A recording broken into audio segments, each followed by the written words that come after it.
Hello YouTube, I'm PCJ Law and welcome to the impromptu part 2 to my guide to 6 tips for growing big cities fast and early. We decided to make this guide because I realised that I talked about the theory of all of these tips to grow your cities big and fast, but we didn't really actually show you how to put it into practice. So that is what this second part of the guide is going to be today. How do we actually grow our cities? How do we put the tips that we talked about in practice to make sure to grow our cities as big and as high as we possibly can? Now, we've got a game as Mongolia here. We've chosen Mongolia because they're a civ that has absolutely no SimCity benefits whatsoever, so that we can have a go at trying to do this in the most generic way possible, so you're able to replicate this in all of your games. The first thing we need to know about our start right now is we need to think about where we're going to settle. I'm not going to dither on this too long because that's not really the point of this food guide too much, your initial city, but I think there's a lot of benefits to us to settling on our wine here. It gets our luxury improved straight away. We get to start with the gold and we don't lose any of the key tiles that we were starting next to and keep the sheep. So I think we're happy to move over one. Yeah, we are. So we can take this wine and settle on it. Click production focus for the production focus trick. And unfortunately we don't own a 2 food tile right now, so we're going to have to work this sheep. But hey, at least we get the extra production. Our growth will be a bit slow and we should perhaps think about a granary to make up for it. Granary is not very good in this city, but we could use the granary to grow a bit if we really need it. I don't know. So we'll take pottery anyway, just in case. We talked on our food guide about how good granaries are and how much of a big difference... Hey, look, No, we didn't manage to get this cattle at all. About how much of a big difference granaries are to your excess food and how they really accelerate your growth. We can move towards this ruin now as well, that we've discovered it. So we can get a granary if we want to try and accelerate our growth in this start, because we've got a really low food start right now without a 2 food tile to work.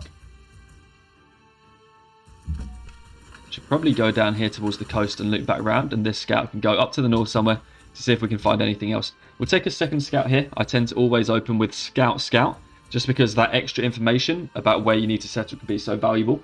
Settling cities is actually a very important part of meeting population benchmarks and growing your cities big and fast. And it's actually because your cities can send food to each other with those internal food caravans that we talked about. You can't send one if you only have one city. So we need to get cities out, and then the earlier they're out, the sooner they can grow, the more population you can get, and that snowball continues.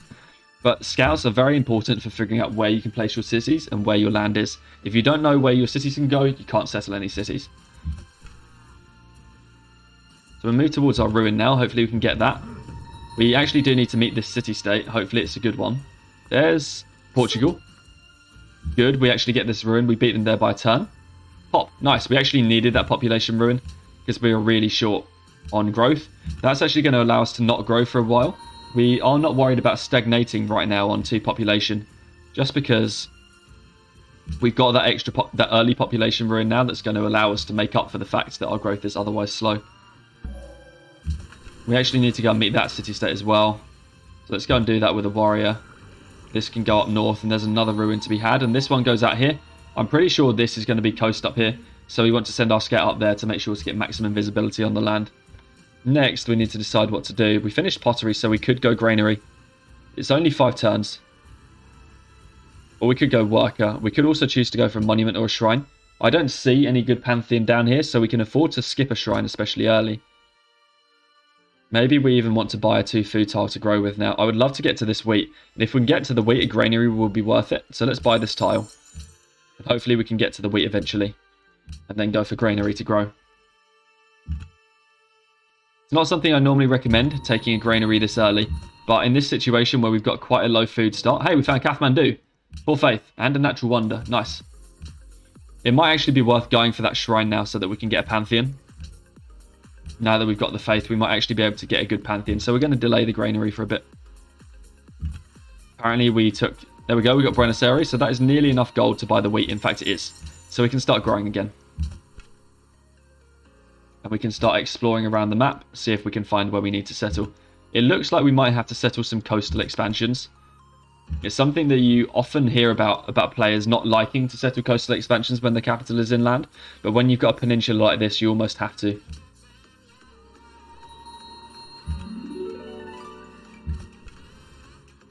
This warrior, we don't want it to get too far away from our capital, because otherwise it will be kind of stuck and it won't be able to escort our settlers later. We need to figure out where we're going to steal a worker from. So we'll use the warrior to do it, perhaps. And then these scouts can continue to explore our land. We found this now, but we don't need to work it yet. It would be nice to get a worker as well. It would be really nice to get a worker. We've discovered horses now too. And we can probably finish the granary. Why not? Doesn't seem any reason not to. Another ruin over there. And then we can take mining next, because chopping forest down is a big boost in the early game with our workers. So we'll take that. It doesn't look like... Spain took that ruin. That's unfortunate. Uluru. Oh. I guess we probably have to settle that. Oh well. So much for the granary. It's Uluru time. We'll do what we can. Uluru is kind of good. Uluru is one of these really, really nice wonders because you get faith as well as food from it. We have to find how we settle Uluru. And it's worth building a settler on 2 population points to do that for sure.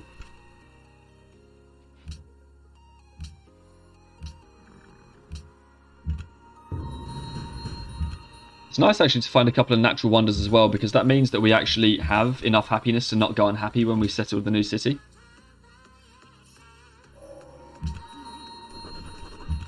And there's Portugal. Let's scout around here to make sure we know where Spain is. We actually need to steal this worker. We should probably steal it from Valletta. And now we get a chance to take our social policy turn 15. Or not our social policy, our pantheon. God King is an excellent pantheon to take this early, especially if you know that you don't have any other pantheons. In our case though, I'm pretty sure we're going to get a Uluru. So we will take Faith of Natural Wonders. And we can... Now is the first step of something that we talked about in our tip 6, which is about tradition versus liberty, is what social policy do you open? So we talked about tradition being strong for growth and liberty being good when you need to get 5 or more expansions up before your national college. And in order to do this, we usually have to count the number of unique luxuries that we have. So we have spices, and our regional luxury appears to be wine. That's 2 unique luxuries so far. We can come all the way down here for dyes. That might be 3. And maybe there's the marble up here for 4. But in general, we only see 4 luxuries that are settleable for us. That means that we can only settle 4 cities, because you tend to want to do number of cities equals number of luxuries. Sometimes you can go on number of cities. Sometimes you can go 4 cities on 3 luxuries, 5 cities on 4 luxuries, or maybe even 3 cities on 2 luxuries. But in general, you're looking for 1 unique luxury per city, and then to make sure that you settle a reasonable number of your regional luxury, which in our case is wine, to make sure that you can actually trade that wine away and then get more happiness deals with the AI. So for us, we're sat here right now, we only see our 4 luxuries. We remember talking about liberty needing 5 or more expansions before the National College, so we can go for tradition here. And another thing to add to that as well is that tradition needs so many cities because it has to make up for the lack of the growth bonuses that tradition has. We talked about how landed elite is excellent, how the free aqueducts is truly brilliant, and the plus 15% growth is also brilliant. All things that liberty simply doesn't get, and so you need to make up for that when you're playing tradition, and the way when you're playing liberty, and the way you make up for that is with extra cities. Those extra cities are always going to be good in terms of your ability to affect the late game, so it's just about making sure that you can get those out early enough and start growing them as liberty to make them really impactful. We need to go steal that worker from Valletta. We didn't need to get shot here, but I believe Spain lost their scout over us. We're going to go meet the rest of the world with this scout now because we feel a little bit isolated. We are going to need the help to protect our lands. Hopefully this scout, the one that's out here near Spain, can now double back and provide us that help. And this one can meet AIs to make sure that we get trades, because trading your regional luxury away is a big, big source of happiness. We are actually going to need some units or something around here. There's Vancouver. We can come back with this scout now. This scout can probably steal the worker, so we'll wait in here to escort the settler.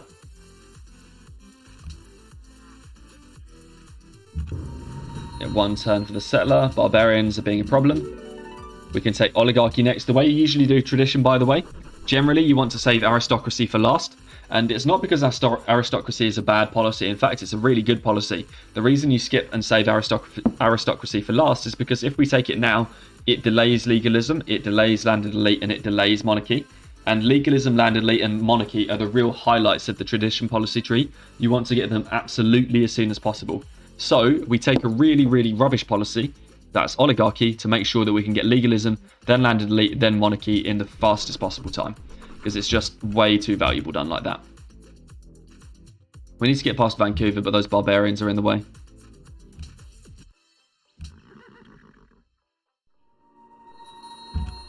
And here is our settler. For Luru, we probably want to go either right here or right there against the mountain. I am half tempted to go right against the mountain.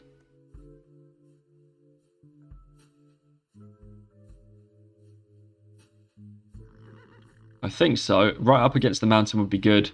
And it would be good just because we actually ensure getting a Luru then. We don't have to worry about Spain settling a city for it and taking it away from us. It would be nice to settle for the marble. But that leaves us an awful lot more vulnerable to Spain. So I don't think we'll settle for the marble in this scenario and just sit and wait. And we might have to go 3 cities on 2 luxuries like we talked about.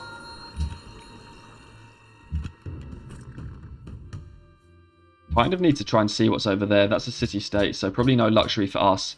Now that we have calendar, we're happy, so we can go archery because we do probably need to start dealing with barbarians at some point. We should probably actually go back to growing a bit in the capital as well. We can afford to go right up against Luru here. There is... Oh, hello. We can afford to go right up against... We should trade away our wine to Portugal already. We can do this. Usually people talk about only doing your luxury deals when you have duplicates to each other.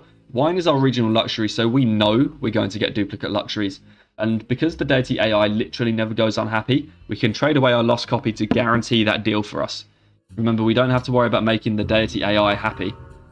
We trade away our lost copy. Guarantee that deal for us, because that's more important. And there's no reason not to settle the city now. So let's go.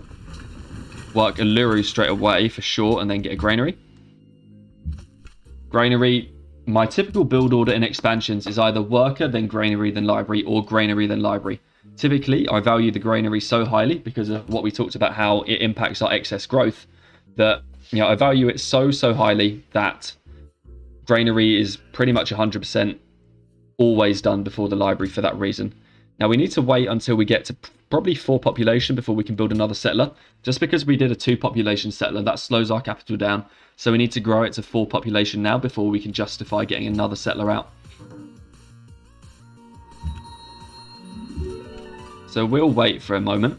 We need to try and handle these barb camps now. We might even want an archer, but we don't really have the gold. And we can be friends with Portugal as well. Spain apparently covets our lands, but our city placement... I think we've just got a scout guild. Maybe not, only if it spawns a barbarian unit. Barbarian units that are ranged cannot move and shoot on the same turn. So the hand axe can't actually move into range of us and then shoot. It's an important thing to remember. We can go for bronze working now, so that we can reveal where iron is on the map to get that extra production. Yeah, so there we go, our scout survived. I wonder if we can try and take out that camp. It'll be really nice to get rid of it early, and we want to send a settler over there anyway. Oh, wow. If we clear that barbarian camp, we might be able to get, like, big time friends with Valletta or something, and also get, like, a couple of workers. Being allies with a city-state would be hugely important. It doesn't desire the camp yet, and it's angry because we stood in its territory. So I think we just take both workers. Yeah, that'll really accelerate our start. So that's Valletta. And then this can come out and start improving tiles for us. We'll chop down forests first, because forest chops are actually incredibly valuable early on in the game. The thing to remember about forest chops is that a chop of a forest inside our own territory gives us 13 production. How does a worker get us 13 production otherwise? It spends 4 turns improving a tile for production, and then we have to wait 13 turns after that to get our 13 back. Whereas if we chop a forest down, it's 2 turns of worker time and then 13 production straight up. So you save loads of turns. That production comes so early. It's incredibly valuable. So in this case, what we're going to do is go and chop some stuff down to get some buildings out. We might even consider Temple of Artemis here. 4 turns until we grow. We could put a couple of chops into Temple of Artemis and we might get it. But I want to show you a strategy which is useful in all of your games. You won't get Artemis in all of your games. So instead, we'll put a few turns into a caravan. We perhaps should have gone for Archer. Take the unit. And this is also Valletta. And so these 3 workers are going to super accelerate our start now. So We would have stolen a city-state worker, but we actually managed to take 2 that a barb camp had taken. And that is an incredible boost to us. Early worker steals are a really, really big boost to your early game production. So you should try to do it when it's absolutely when you can. And we can chop our forests down, and we've already met Indonesia, who are right here. So let's heal on their borders now to make sure our scout stays alive. Don't really need to sell that. And now we can take our 13 production. So that's brilliant. And that's taken us down to 2 turns on the caravan and 2 turns on growth in Karakoram, which is really, really good. With this warrior, we want to kill this barb camp next. That's just a plains camp, so we can take shock 1. Bring this worker over to Beshbalek, and then this warrior down. And then this worker can actually scout for us. We've not got anything else to do with it, and we know we want to put our next settling location over there. The next thing is to consider luxury resources. We actually only have trapping luxuries. We could grow next turn by doing this. We actually only have not trapping, calendar luxuries, because we've got spices and wine, and that's it. And because of that, we probably don't need to. We should probably buy this tile, because that gets us closer to the iron for our city to claim eventually. And we need to probably tech writing now to make sure that we can build libraries as soon as we can. But we don't actually need any other luxury techs, so we're not going to go for any more luxury technologies right now, but otherwise we would do. This worker is going to try and chop some forest down for Beshbalek, and we're going to bring these across to try and handle that barb camp down there. And now we'll just wait around with this worker, and this worker can go and get us our next luxury resource online so we don't go unhappy. We've finally grown in the capital, but it's worth finishing this caravan before going on to settlers. So we'll finish the caravan for 1 turn, because the caravan is a big boost to growth. We can even perhaps send it to Beshbalek now, and then Beshbalek will become a good city by sending an early caravan to it. And then, does Valletta want this camp? Yeah, Valletta wants this camp now, so we can definitely take that camp down. Sit right there, chop this forest down. So we can send the trade route to Beshbalek, like that. And that's going to help Beshbalek really grow fast, and we can actually work more production in the city to make it better. And then the capital will get the next trade route that goes back to it after that. We can switch to settlers now that we're 4 population points. That's 11, that's 12, that's 12. So we'll work actually this. That's 12, so that's maximum settler production there. And we'll move up there to make sure we've got as much vision as we possibly can get. Finish chopping. So a forest chop outside of our borders is worth 8 for Beshbalek when it's in our second ring. So again, that's still totally worth the worker time. And then this worker can continue to wait for the new city. And that chop gets us another 13 production and brings the settler down to 4 turns. And you'll notice that whenever you chop a forest on plains, you don't actually lose or gain any yield from chopping down that forest. That's just because of what happens for plains tiles. We've got 12, that's going to be 13, so we can move to the iron now. So that's always a pro tip. Unless you desperately need it for a lumber mill, you should probably always chop forests down on plains. And we finally got a granary in this city. We can, now that we're sending a trade route, we can actually afford to go worker before we go library in the city. And that's just because the trade route is going to allow us to work extra production to fit a worker in before then we need to build the library before the National College. The next thing to do is to always tech sailing. We talked about how the sailing trade route is so strong because internal food trade routes are like working something like 4 civil service farms. It's basically the amount of food is the amount of civil service farms it sort of effectively works as, and you should treat it like that rather than say the cost of 1 civil service farm for working improved river tile. And that's because you don't actually have to expend a citizen to gain the food from a caravan. So we go sailing for that second caravan, and we do that even if we are landlocked 100% of the time. And that's just because of how extremely valuable that is.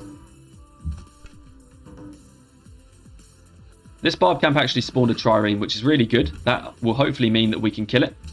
But we need to heal up in front of this barb camp for a bit so that we don't accidentally kill ourselves. And again, another forest chop on a hill. You should always chop down forest on a hill, 100% guaranteed. And that's just because hills are better used as mines rather than lumber mills for the food. We're going to production focus trick grow in Beshbalek, which we have done. And then we do actually want to work the hill because this is the whole reason why we sent it a caravan in the first place. We can actually give this a hit again now, the barbarian camp, but we need to heal a bit more with the warrior first. In fact, does the warrior get instant healed? No, it doesn't, because we already used an instant heal. Got this down for the worker. We saved 3 turns on the worker with that forest chop. Absolutely insane. I wonder if we actually take this to grow a bit more in Beshbalik. Yeah, it seems like every city-state wants this camp now. And then this settler can move towards that spot that we want right over here. And do we chop one more forest? I don't know. We need to start improving tiles around Beshbalik soon. So maybe we go get the wine up next.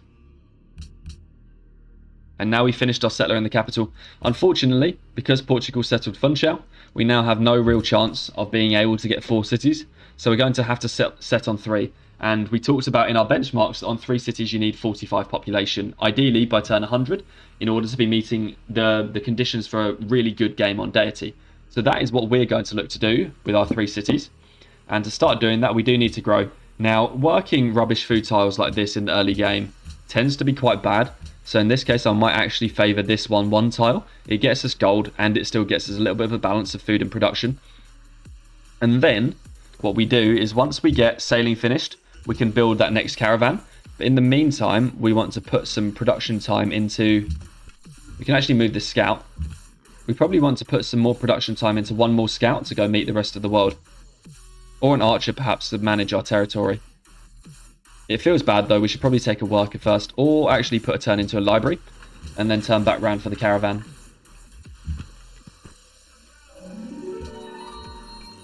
We go up there. We need to get ready to improve the tile that we want.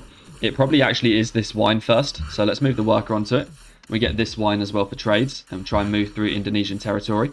We do desperately need food in our capital, so I think we'll move the worker over here to improve our sheep.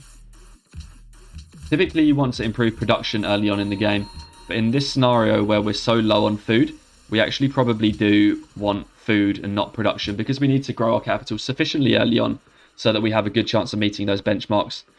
Now next, a watermill would be really nice in these cities, and it is the sort of thing that our capital will have time for, because we don't need to build too much else apart from this caravan for our national college.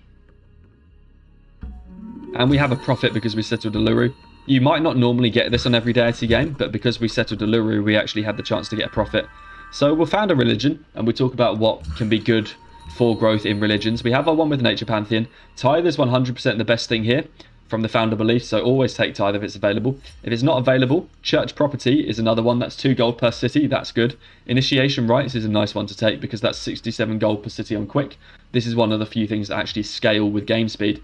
Otherwise, just, those are the top 3. If you end up picking 4th religion, you're just going to have to stump for something that doesn't look very good. And then, what do we do with all of this stuff? Well, the very best thing to choose is definitely pagodas. And pagodas helps growth because pagodas give happiness. You need happiness to grow. So that's why pagodas are so good. However, pagodas are the sort of building where you actually need quite a large amount of faith in order to be able to reliably purchase your pagodas. In general, I look for somewhere between 15 and 20 faith per turn to get a pagoda. You don't have to be getting it right now, but you want to be at that mark when it gets closer to turn 80 or so to be able to take pagodas. In our case, on turn 40, we've actually already got 11 faith per turn. So I think we're pretty safe to take pagodas because we'll be able to buy our first pagoda in about 13 turns or on turn 53. So we can take pagodas there. And that is going to really help with our growth. And that might even allow us to squeeze in a 4th city somewhere, because we now are going to have pagodas to give us happiness to make up for that lack of a luxury. We can now settle this city. We'll go ahead and work our 2-1 bison tile straight away. And we can go for granary first. In general, granaries are so powerful, you do want to build them over libraries anywhere you possibly can, which is why getting all of your settles down by turn 40 to 45 is absolutely crucial. We'll go back to working this. And we can take tradition food next to really accelerate growth in the capital. Typically, when I decide to start really growing my capital city is when I either get landed elite or when I send it its first internal food trade route to the capital. And you should be doing one of those very shortly after turn 40. Typically, we've already got 1 caravan and we're going for our 2nd caravan now. I don't know that we can kill this yet. Probably need to wait for a bit more healing. And we can maybe give it some hits on the next turn. We need to try and get through there, but we need to wait 1 turn. We can now hit this. And that's nearly dead. Hopefully we can kill it. And now we probably can. Do we want to work more food? Yeah, I don't think we're behind in production, so we can continue to work food in Beshbalik for the time being. A load of rubbish tiles. It was actually really important to get a caravan to that city. And now we can take our social policy. We might consider taking monarchy if we really needed the happiness, but we always talk about how to grow our cities fast, and you benefit a lot more from taking landed elite first. The question is whether or not you're going to be happy, because typically, after you take either landed elite or monarchy, you need about 13 to 14 turns before you get the next one. So you have to roll without whatever you didn't choose for 13 to 14 turns. So you should always try and take landed elite if at all possible, because otherwise it's 13 to 14 turns of not having that growth bonus. The question then becomes, can I stay happy for those 13 to 14 turns to ensure I can do it? In our scenario, we think yes, because we're currently trading away our only copy of wine. That means that if we improve a copy of wine, we get 4 more happiness. That takes us up to 5. So we can get 5 growths out of our city before we need to take monarchy. And in general, I think that will be about what we can acquire. We can get 5 growths. Those 5 growths will then allow us to take monarchy, and that will take about 13 turns. So that's what we're looking for. Indonesia built terracotta army. Wow. It's worth sacrificing a unit, to be honest, to take this camp, because of all of the bonuses we get with the city-states. That swordsman could kill us if it wants to, so we need to move away with the scout. But we get extra food from Ur is a maritime city-state. Maritime city-states give your capital 2 food for being friends, so well worth it. And then we also got friends with Valletta. Valletta will give us military to help take out more barbarian camps. And we actually also got friends with Buenos Aires, and that will allow us to get through tradition faster. So we're currently getting +3 culture from city-states. And I've talked about in the other guide video, I think it's 6 min-max tips for Civilization 5, about how strong friendship is with cultural city-states. You don't even need allyship to get great value from cultural city-states. Friends will do. And that's because right now we're getting +30% culture, even now on turn 42 from Buenos Aires. So that's actually a really good result for us. And we are more than happy with that. Next, we need to try and push towards philosophy. We probably don't need it yet, so we can afford to go for trapping first and then for philosophy. And the reason we're picking trapping is because we might need a circus. And we might need a circus because we're on 3 cities and 2 unique luxuries. So there might be extra demands on our happiness because of that. Ideally, we'll ally one of these city-states. Yeah, we lost the warrior for that camp, but it was well worth it to get those bonuses from the city-states. Hopefully we can find this natural wonder by moving our scouts out to meet the world. We should now get a farm on this tile and then start thinking about farms. You don't need to worry about improving farms too early in Civilization 5. Just a reasonable time, and right now is still a bit early for doing farms, because without aqueducts and without this tradition finisher bonus of +15% growth is relatively slow and quite inefficient. Generally, you want to use tradition finisher aqueducts if you've gone tradition, and this 15% growth is a bit of a catch-up period. And in the early game, getting through your production queue is actually probably one of the most important things. So right now, we're trying to improve production where we can, but our capital we have established is quite low growth. So in our case, we do actually want to try and get ourselves a little bit of extra food improved, because we know that's where our weak spot is. As for Turfan, Turfan needs a camp, because that will improve this bison, so we'll go and do that. In fact, yeah, improving this bison would be good for Turfan, but Turfan's a little bit short on food, and that's the reason why we might also need to take lighthouses before philosophy. But I'm not sure, because Turfan's a bit short on food, we might even need to give Turfan this wheat at some point, and that is going to increase the demands for happiness in Karakoram by even more. And we can finally trade ivory with Spain. So again, we'll trade away our wine. It didn't need to be our last copy this time. Spain covets our lands, apparently. It didn't need to be our last copy this time, because we'd already got many wines improved. But typically we would even trade away our last copy, because we know we're going to get one at some point. Spain's surely going to war Indonesia. And we can chop this down to get our border expansion to go quicker. So again, in our guide video, we talked about how border expansion is dependent on whether or not you've got tiles which slow down border expansion or not.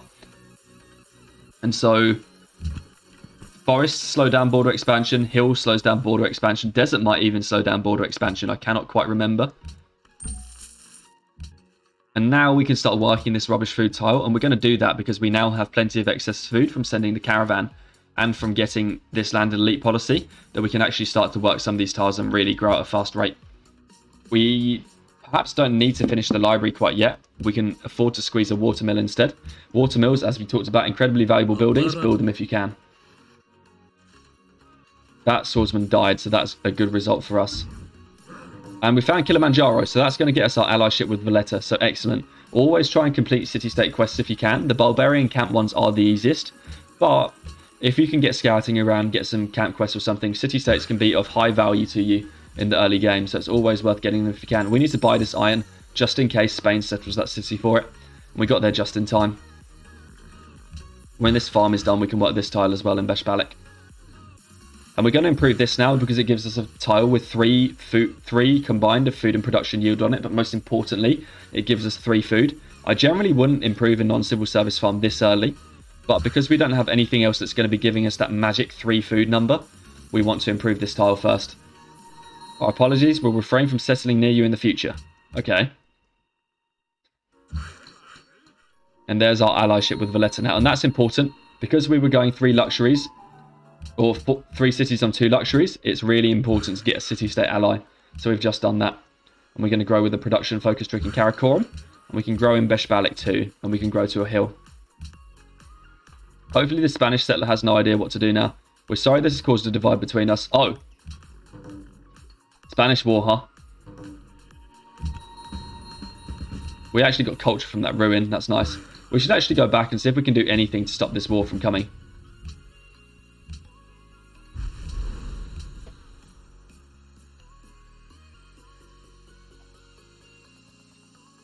Otherwise, we'll have to redo the video because I do want to demonstrate how this growth works. You can get unfortunate in getting wars like this sometimes. We've got 3 gold per turn. I wonder if we can squeeze out more to pay for a war. Won't do it that way round, but maybe Spain will go this way round for Indonesia. No, we probably don't have enough gold per turn.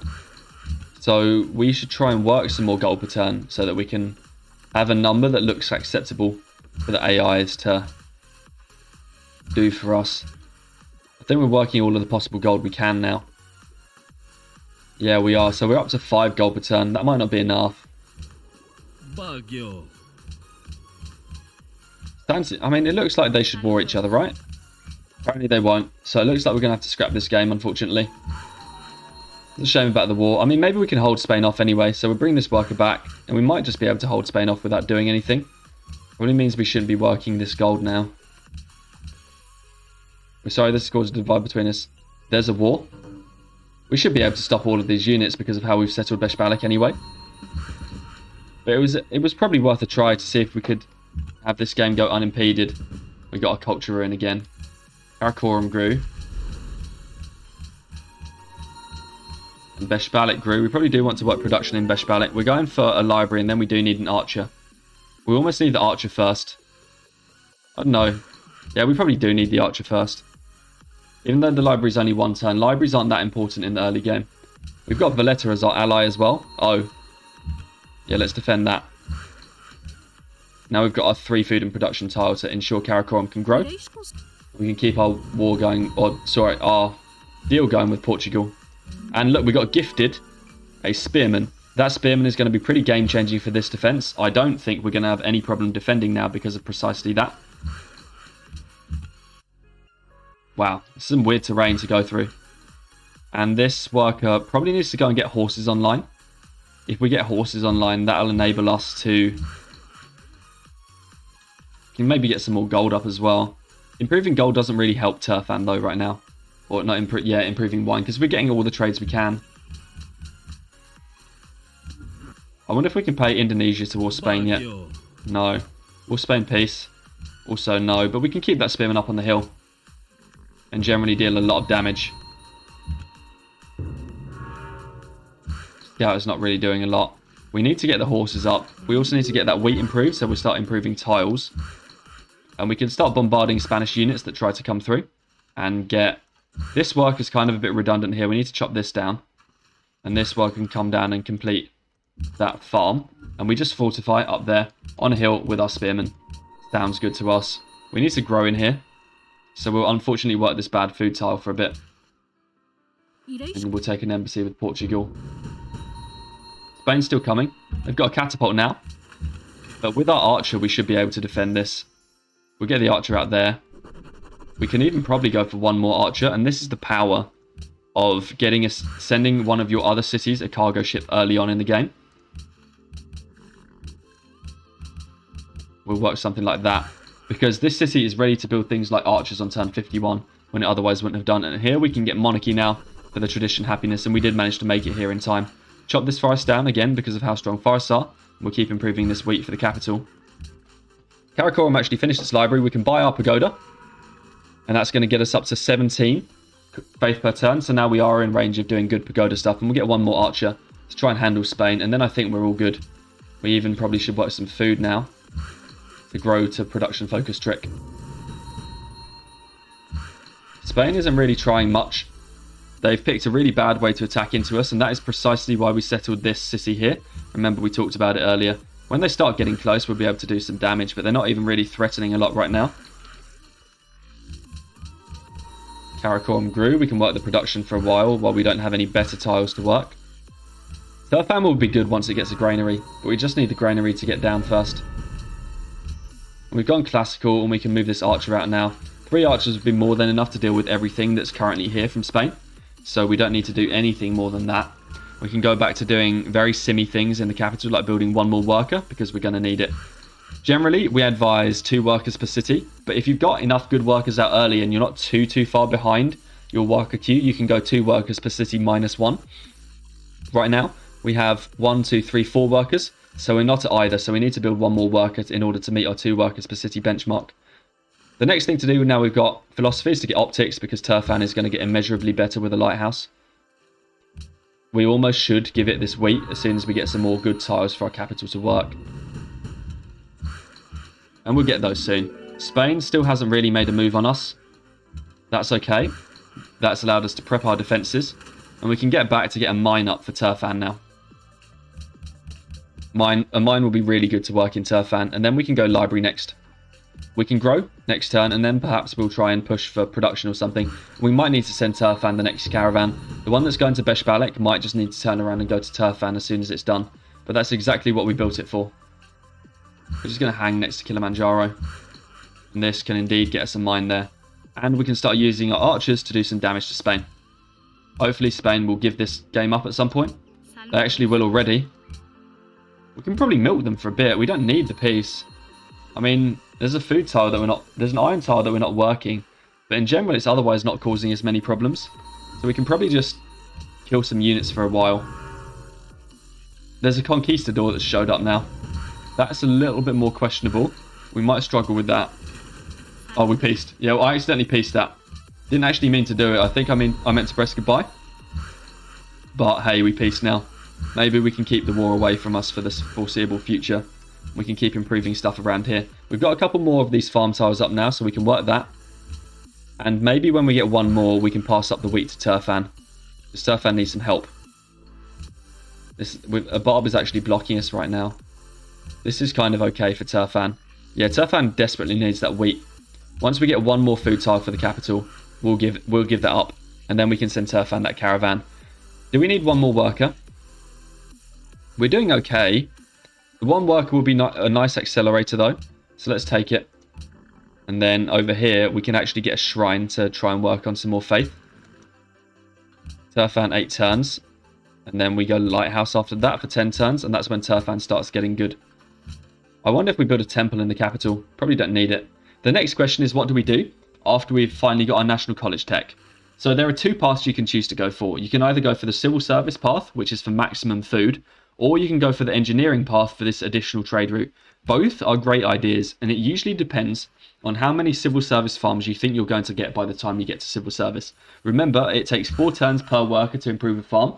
Typically assume 5 or 6 turns for a farm, because your workers have to move around as well. Now, you probably want 4 or 5 or more civil service farms ready to go civil service, probably even 6 if you're going civil service, to go civil service before engineering. In our case, we've actually already got 1. We're going to get 1, 2, 3, 4, 5, 6. And we're going to have those in a couple of turns. So for us, it's actually probably highly beneficial to go for civil service first. So we'll start by going for mathematics. It doesn't really matter. Mathematics for hanging gardens is always a good idea, but we're not really going to get hanging gardens, so we won't worry about that. We need to try and see if we can get another quest for Valletta at some point, because we are going to slowly lose their influence. Spain wants to trade with us. Unfortunately, they traded away their luxury. We can swap embassies now, at least. There's Madrid. I don't know why they warred us over Indonesia, but whatever, floats their boat. Karakorum grew again. Remember, once we get another one of these, we might need to give the wheat up for Turfan to help Turfan grow. So we can do that now that we've got another one of these tiles, and we'll just work this iron for a moment. It's always nice to be working a production tile in the capital. We've got +9 food anyway. It's not great, but you know, it's not the worst thing in the world, and we can give that wheat up for Turfan just to grow it a little bit in absence of that caravan. And then this worker gets another civil service farm up. And this is another reason to go civil service. We've got quite low growth in our empire right now. Not a lot of high food tiles that give food without improving them. In fact, just not a lot of high food tiles in general. So civil service helps rectify that. It would have been nice. Yeah, let's give open borders so that Spain can try and go through and get Indonesia or something. In general, just do whatever we can to make them happy. And we got a nice early golden age because of how happy we've been. So we did a good job of managing our happiness here. We can go improve the horses now, and in general we want to get 2 workers over to Turfan. And then what this worker wants to do is start on a road to Beshbalik. Typically, this is why 2 workers per city is so useful, because it allows you to actually get roads to your cities without having to delay working tiles. Something else we talked about in the guide is how powerful working all improved tiles can be to just make a city so much better. We could go for hanging gardens if we want right now. That's still there, but again, I want a repeatable strategy. So we won't take hanging gardens and we'll instead take a temple, because otherwise we've taken everything else that's good here. We've got enough faith to buy... I think we're going to need to buy a missionary. We probably don't. I think we can sit on the faith to buy pagodas. Because our cities will eventually take on our religion, I think we can just purchase pagodas. And we can continue working towards civil service. We'll take the cheapest tech first, just because if more AIs have the tech, we'll get a bigger discount. And hopefully, in the time it takes for us to research this tech, maybe some more AIs will have got these techs, so we can chase them a bit more and get more of that discount. We're doing okay in Turfan. We don't need to accelerate the library anymore, do we? Or do we? Actually, it doesn't matter, and that's still library in 4. Library in 4? No, it's library in 5. But I will actually get it in 4 anyway because of the production focus trick. So we can carry on. No, I don't want to war Maria. She wants to war everyone. Don't we war Indonesia or something, just not us. We need to get this scout out somehow. We've got open borders with Spain, so let's try and use it to meet the other AIs. And we can continue doing these roads. We're doing it one at a time and then ending, because this is pre-building tile improvements. Pre-building tile improvements like this is generally quite a nice idea to save gold on your road, but you can only do it over flat tiles, otherwise you'll waste movement going up onto a hill, and then if you leave the hill to do another road pre-build, you have to come back onto the hill and waste more movement. So, like, it's not the greatest thing ever to do too much road pre-building, but in our scenario, doing all the road pre-building is actually quite nice. There's a tile that we can work to grow in 1 turn instead of 2.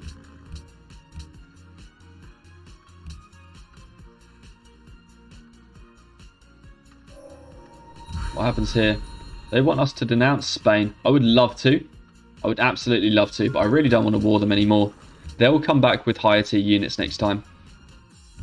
So I don't want to denounce Spain any more than we can. We don't have any more trades for our wine yet, so we're going to improve this flat plains tile in Turfan. And then continue doing our quote-unquote pro roads here. Do 1 more pro road, and this can actually chase and finish up the roads as we finish the roads with our other stuff. Keep moving through Spain's territory to see if we can meet more players, because we need more trades.